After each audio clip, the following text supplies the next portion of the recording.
छलावा, शेष बदलने वाला भूत। मान्यता यह है कि छलावा एक प्रकार का भूत होता है जो शेष बदलने में माहिर होता है।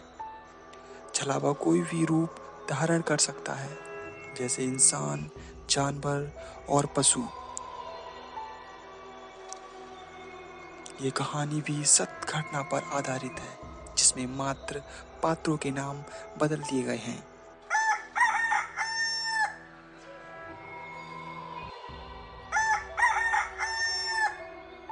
मुर्गे ने बांग दिया और रेखा अपने बिस्तर से उठ खड़ी हुई। रेखा की शादी 10 दिन पहले ही हुई थी।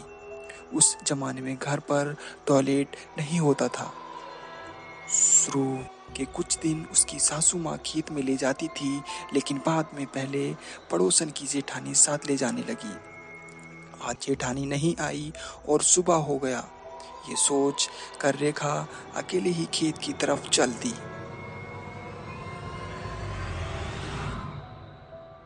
चांदनी रात होने की वजह से उसे नहीं लगा कि जिसको वह भोर कर समझ रही थी वह अभी आधी रात का समय था। कच्चे रास्ते पर चलते हुए वह गांव के बाहर निकल गई। सुनसान रास्ता, उस पर झींगरों की आवाज रास्तों की और भी भयानक बना रहा था। गांव से निकलकर वह पगडंडी पर उतर गई। रेखा को गांव की कोई भी औरत दिखाई नहीं दी। तभी उसको पास के खेत में लाल साड़ी पहने जेठानी बैठी दिखाई दी। रेखा सादे कदमों से जेठानी के पास पहुंची और बोली, भाभी आज आप अकेले आ गई? लेकिन जेठानी ने कोई जवाब नहीं दिया। उसे लगा कि उसे गलती हो गई। ये तो बिहारी काका हैं, वो जो भी सफेद बनियान और सफेद धोती पहने हुए हैं।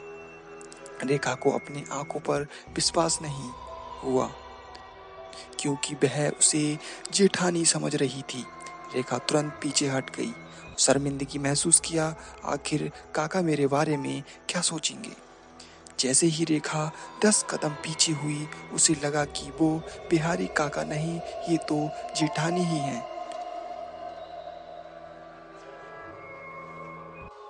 और साड़ी भी लाल रंग की है।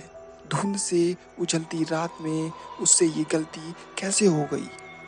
अब रेखा को सहन नहीं हुआ, तुनक कर बोली, भाभी मजाक मत करो। और फिर साई की तरफ बढ़ गई। जैसे ही फासला 10 कदम का बचा, वह साया उठी और पीछे की तरह चलने लगी। रेखा उसे साई के पीछे पीछे चल दी। रेखा उसको जेठानी समझकर रिएक्ट कर रही थी, लेकिन साया रुकने के स्थान पर लगातार बिना बोले पीछे की तरफ चलती जा रही थी। अब रेखा को उस साई पर शक हो गया, क्योंकि साया जिधर जा रही थी वहां एक पुराना कुआं था।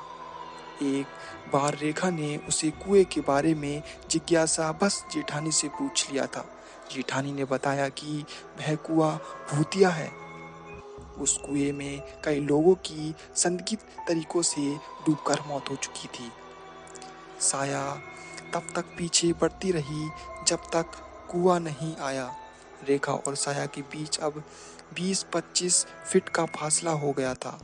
रेखा को खतरे का अंदाजा हो गया था। उसे मालूम था उसने बहुत बड़ी गलती कर दिया है।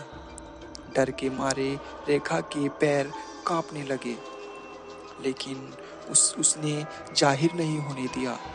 रेखा के लिए सीधा भागना खतरे से खाली नहीं था, इसलिए वह गन्ने की खेत की ओर में हो गई।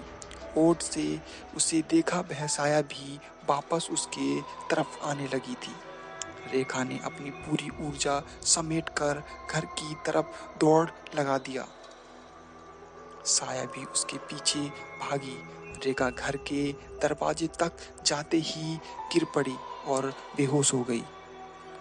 सासू माँ दौड़कर आई और पानी की छींटे मारकर उसे होश में लाई।